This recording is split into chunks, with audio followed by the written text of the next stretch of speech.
ایک بار حضرت عثمان غنی رضی اللہ تعالیٰ عنہ نے نبی پاک علیہ الصلوۃ والسلام کی دعوت کی، کہا حضور میرے گھر تشریف لائیں۔ پیارے آقا علیہ الصلوۃ والسلام نے دعوت قبول فرما دی، مگر حضرت عثمان غنی رضی اللہ تعالیٰ عنہ نے ایک بڑا انوکھا کام کیا کہ نبی پاک علیہ الصلوۃ والسلام کے پیچھے چلنے لگے اور آقا علیہ الصلوۃ والسلام کے قدم گننے لگے، 1 2 3 4۔ اب نبی پاک علیہ الصلوۃ والسلام نے کچھ اس طرح ارشاد فرمایا، عثمان یہ کیا کر رہے ہو، میرے قدم کیوں گن رہے ہو؟ فرمایا حضور میری خواہش یہ ہے، میری تمنا یہ ہے کہ آپ کی تعظیم میں، آپ کی تکریم میں آپ میرے گھر آ رہے ہیں، جتنے قدم آپ میرے گھر کی طرف اٹھائیں میں چاہتا ہوں اتنے غلام اللہ کی رضا کے لیے آزاد کر دوں۔ اب یہ کمال بات تھی نا، کیا جذبہ تھا، یعنی غلام کوئی 2-4 روپے کا غلام نہیں تھا، یہ بہت بڑی قیمت ہوتی تھی، اور جتنے قدم یعنی پیارے آقا اپنے کاشانہ اقدس سے حضرت عثمان غنی رضی اللہ تعالیٰ کے گھر تک جتنے قدم اٹھائے، اور عثمان غنی رضی اللہ تعالیٰ نے کیا بھی ایسا، قدم گنے اور اتنے غلام نبی پاک کی تعظیم کی نیت سے، آقا علیہ الصلوۃ والسلام کی توقیر کی نیت سے وہ آزاد کر دیے۔ یہ دعوت ختم ہوئی تو ایک اور مشورہ ہوا، ایک اور گھر میں مشورہ ہوا، وہ بھی اسی دعوت کے بارے میں تھا، مگر وہ غیبتوں بھرا نہیں تھا، وہ کمال مشورہ تھا۔ وہ مشورہ کس کے درمیان ہوا؟ واقعی مدنی مشورہ تھا، مولا علی کرم اللہ تعالی وجہ الکریم اور خاتون جنت بی بی فاطمہ رضی اللہ تعالیٰ عنہ کے درمیان۔ حضرت علی کچھ غمزدہ تھے تو خاتون جنت نے کچھ اس طرح ارشاد فرمایا کہ اے میرے سر کے تاج آپ کیوں غمزدہ ہیں؟ تو فرمایا کہ آج میرے بھائی عثمان نے ہمارے آقا علیہ الصلوۃ والسلام کی دعوت کی ہے، مگر ہر قدم پر انہوں نے غلام آزاد کیا، اس شان سے دعوت کی ہے، مگر ہمارے پاس تو اتنا مال نہیں ہے، اتنے اسباب نہیں ہے کہ ہم نبی پاک علیہ الصلوۃ والسلام کی ایسی دعوت کر سکیں۔ اچھا، خاتون جنت بھی کمال ماشاءاللہ برکتوں والی خاتون جنت ہیں، ارشاد فرماتے ہیں کہ آپ غمزدہ نہ ہوں، آقا علیہ الصلوۃ والسلام کے پاس جائیں اور ویسی ہی دعوت کی جو ہے وہ عرض کر دیں۔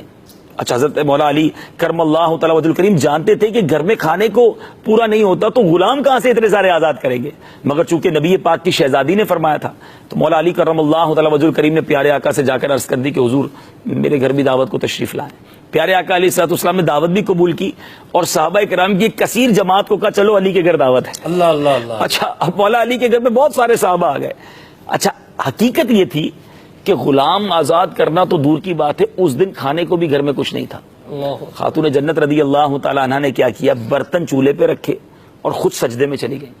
اللہ کی بارگاہ میں عرض کی کہ اے اللہ تیری بندی فاطمہ نے تیرے حبیب علیہ الصلوۃ والسلام کی دعوت کی ہے، اے اللہ میری لاج اب تیرے ہاتھ ہے، تیرے حبیب اپنے صحابہ کے ساتھ میرے گھر آ گئے ہیں۔ میٹھے اسلامی بھائیوں، بی بی فاطمہ خاتون جنت نبی پاک کی شہزادی کا وہ سجدہ، وہ دعا ایسی قبول ہوئی کہ ان برتنوں میں جنتی کھانا بھر دیا گیا۔ اللہ اللہ اللہ۔ اچھا، جب کھانا سرو ہوا، جب کھانا تقسیم کیا جا رہا تھا تو سارے صحابہ حیران، یہ ذائقہ پہلے کبھی نہیں کھایا، یہ ٹیسٹ پہلے کبھی نہیں ملا۔ تو نبی پاک علیہ الصلوۃ والسلام تو غیب بتانے والے آقا، جب دیکھا کہ صحابہ سارے تعجب میں ہیں تو پیارے آقا علیہ الصلوۃ والسلام نے کچھ اس طرح ارشاد فرمایا کہ تمہیں پتہ ہی کھانا کہاں سے آیا ہے، لذت جو کھا رہے ہو کہاں سے آیا ہے؟ حضور ہم تو نہیں جانتے۔ فرمایا اللہ نے جنت سے تمہارے لیے بھیجا ہے، یعنی دعوت کے بدلے دعوت ہوئی مگر جنتی کھانوں سے ہوئی۔ اچھا، اب کھانا تو ہو گیا، اب آ گئی وہی شرط کہ ہر قدم پر غلام آزاد کرنے، تو خاتون جنت سجدے میں پھر چلی گئی،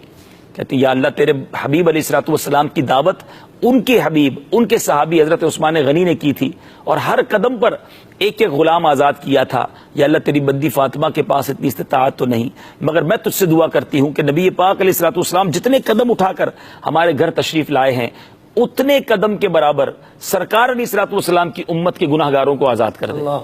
جبریل امین حاضر ہوئے نبی پاک علیہ الصلوۃ والسلام کے پاس آ کر عرض کرتے ہیں یا رسول اللہ صلی اللہ تعالی علیہ وسلم، اللہ تبارک و تعالیٰ نے خاتون جنت کی یہ دعا ایسی قبول کی ہے کہ آپ جتنے قدم اٹھا کر مولا علی کے گھر تک آئے ہیں اتنے قدموں کے مطابق ہر قدم پر 1,000 آپ کی امت کے گناہگار رب نے جہنم سے آزاد کر دیا۔ سبحان اللہ۔ اب یہ کمپٹیشن بھی تھا تو کیسا تھا، یہ مقابلہ تھا تو تعظیم مصطفیٰ میں مقابلہ تھا نا، قربانی دینے میں مقابلہ تھا، نیکیوں میں مقابلہ تھا۔ اور مجھے تو اس واقعے سے ایک اور خوبصورت بات سمجھ آ رہی ہے کہ خاندان نبوت کا امت رسول سے پیار دیکھیں